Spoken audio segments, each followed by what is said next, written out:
सर्वसामर्थी परमेश्वर प्रभु यीशु मसीह के नाम में हमारे सभी मसीह भाई बहनों को जय मसीह की। परमेश्वर का धन्यवाद है वचन के माध्यम से बात करने के लिए परमेश्वर ने हम सबको अवसर दिया है। याकूब की पत्री 1 अध्याय 12 पद के द्वारा परमेश्वर हमसे क्या कहना चाहते हैं हम देखेंगे। धन्य है वो मनुष्य जो परीक्षा में स्थिर रहता है, क्योंकि वो खरा निकलकर जीवन का वो मुकुट पाएगा जिसकी प्रतिज्ञा प्रभु ने अपने प्रेम करने वालों से की है। सुंदर वचन के लिए परमेश्वर का धन्यवाद। वचन के अनुसार धन्य है वो मनुष्य जो परीक्षा में स्थिर रहता है, क्योंकि वो खरा निकलकर जीवन का वो मुकुट पाएगा जिसकी प्रतिज्ञा प्रभु ने अपने प्रेम करने वालों से की है। हम सब जानते हैं प्रियो, हमारा परमेश्वर अपने वायदों को पूरा करता है। अब कैसे करता है, कब करता है, ये केवल परमेश्वर जानता है। हमें केवल विश्वास करना है, सच्चाई और वफादारी के साथ खड़े रहना है।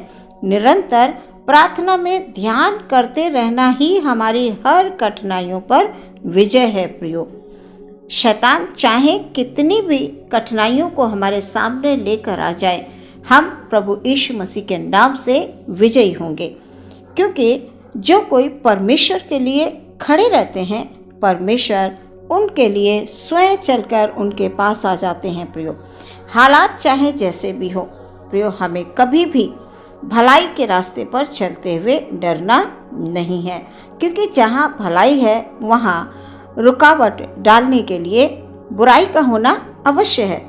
हमें केवल वचनों पर ध्यान करना है, परमेश्वर को धन्यवाद देना है उस समय पर जब शैतान आपको कमज़ोर करने की भरपूर कोशिश कर रहा हो।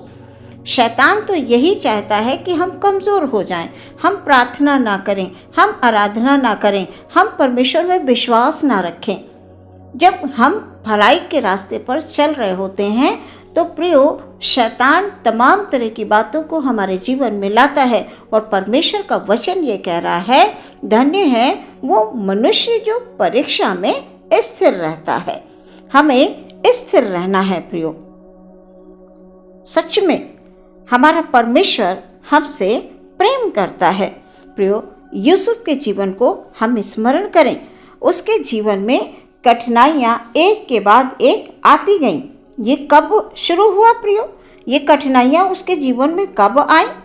जब परमेश्वर ने उसे स्वप्न के द्वारा दर्शन देकर बात की, उसे बताया।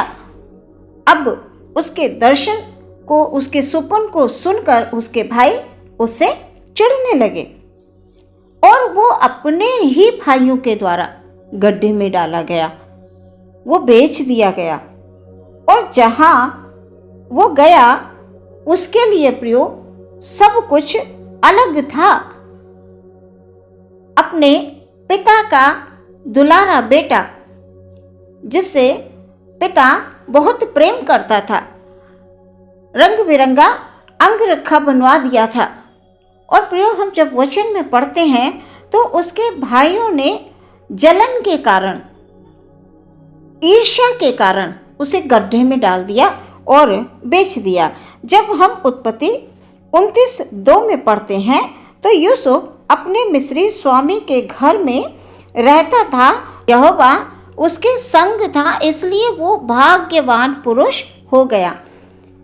आगे हम वचन में पढ़ते हैं प्रियो, तो यूसुफ के स्वामी ने जब इस बात को देखा कि यहोवा उसके संग रहता है और जो कुछ भी काम करता है, यानी जिस काम में वो हाथ लगाता है, यहोवा परमेश्वर उस काम को सफल कर देता है, बढ़ोतरी दे देता है, सफलता आ जाती है। परमेश्वर उसके संग रहते हैं, इस कारण वो जिस काम में हाथ लगाता है बहुत ही बढ़िया तरीके से, अच्छे तरीके से उस काम में सफलता आ जाती है। प्रियो, उसे वो सारी संपत्ति पर अधिकारी बना देता है। समय बदलता जाता है। यूसुफ अपने काम को जो उसके हाथ में सौंपा गया था, उसे वो बड़ी वफादारी, ईमानदारी के साथ करता है प्रियो। अब उसकी कठोर परीक्षा का समय आ जाता है प्रियो। वो अपने काम को कर रहा होता है, अब उसके सामने वो घड़ी आई कि पोतीफर की जो पत्नी थी, उसके स्वामी की जो पत्नी थी, वो यूसुफ को एक गलत काम करने के लिए मजबूर कर रही थी। यह समय यूसुफ के लिए बड़ा कठिन था प्रियो। उसे सारी संपत्ति पर अधिकारी ठहरा दिया गया, सारा काम सौंप दिया गया, वो अपने काम को मन लगाकर कर रहा है। अब अचानक से उसके जीवन में वो परीक्षा आई प्रियो। ऐसे समय पर यूसुफ ने क्या किया प्रियो? यूसुफ वहां से भागा। बड़ी कठिन परिस्थिति आ गई उसके जीवन में, परीक्षा की घड़ी, कठोर घड़ी। उस समय पर यूसुफ वहां से भाग निकला प्रियो। वो वहां से तो भाग निकला, पर उसे बाद में जेल में डाल दिया गया, क्योंकि परमेश्वर यूसुफ के संग था। वो जेल में डाला गया, जेल में भी परमेश्वर यूसुफ के संग था। समय बीतता गया प्रियो। आखिर में हम वचनों में पढ़ते हैं कि यूसुफ बचाया गया, वो वहाँ का प्रधानमंत्री बन गया। जैसा कि वचन में हमने आज पढ़ा कि धन्य है वो मनुष्य जो परीक्षा में स्थिर रहता है, क्योंकि वो खरा निकलकर जीवन का वो मुकुट पाएगा जिसकी प्रतिज्ञा प्रभु ने अपने प्रेम करने वालों से की है। प्रियो, परमेश्वर हमसे प्रेम करते हैं और परमेश्वर चाहते हैं कि हम भी कठिन से कठिन परिस्थितियों में परमेश्वर से प्रेम करें। हमारा प्रेम किसी भी हालात में ठंडा ना हो, हम परमेश्वर से दूर ना हो। कई बार हमारा मन नहीं करता प्रार्थना करने का। कई बार जब बीमारी, परेशानी, बहुत सारी परिस्थितियां हमारे सामने कठिन होती हैं, तब हम सोचने लगते हैं कि हम तो भलाई के रास्ते पर चल रहे थे, हम तो भले भले काम कर रहे थे, फिर भी हमारे साथ बुरा क्यों हुआ? प्रियो, शैतान वहीं पर तो बुराई लाता है जहां पर भलाई होती है, और बुराई का आना अवश्य है। क्योंकि प्रियो, जब हम उस भलाई के रास्ते पर चलते होते हैं, तब शैतान की नज़र हमारे ऊपर होती है कि हम उस काम को न कर पाएं, हमारे जीवन में भलाई ना होने पाए, हम भलाई को पहचानने ना पाएं, हम परमेश्वर को पहचानने ना पाएं, परमेश्वर से हमारा गहरा संबंध ना बनने पाए। इसलिए शैतान बार बार हमारे जीवन में कठिनाइयों को लेकर आ जाता है। लेकिन हमें स्थिर रहना है उस समय पर जब परीक्षा की कठिन घड़ी हो। प्रियो, हम वचन में पढ़ते हैं कि वो वहाँ का प्रधानमंत्री बनाया गया।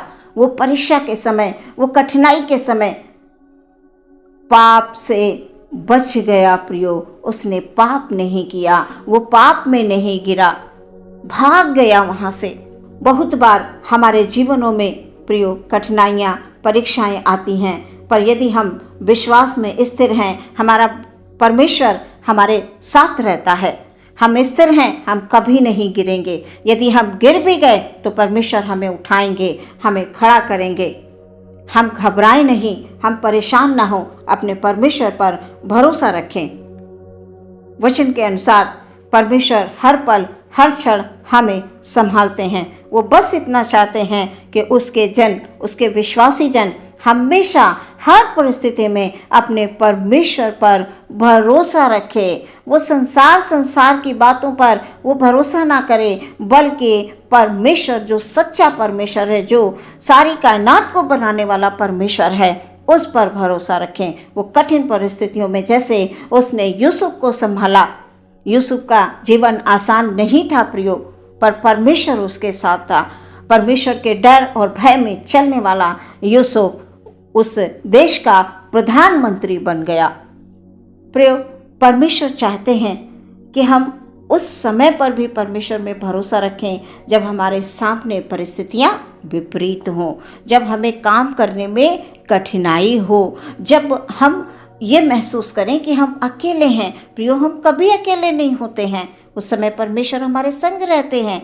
वो नहीं चाहते हैं कि हम किसी भी प्रकार से घबरा जाएं, हम व्याकुल हों, हम चिंतित हों, क्योंकि जब हम निराश हताश होते हैं तो शैतान को अवसर मिलता है। और जब हम कठिन परिस्थितियों में भी खड़े रहते हैं, जब विपरीत परिस्थितियाँ होती हैं हमारे सामने, तब हम स्थिर रहते हैं, प्रार्थना करते रहते हैं, वचन मनन करते रहते हैं, तब शैतान घबराता है प्रियो, शैतान भागता है प्रियो। सच में वचन के द्वारा आप हर दिन परमेश्वर से बात करें और नई शक्ति, नया बल पाकर परमेश्वर में आप बढ़ते जाएं। आज के वचन के द्वारा परमेश्वर आप सबको बहुत सारी आशीष दे।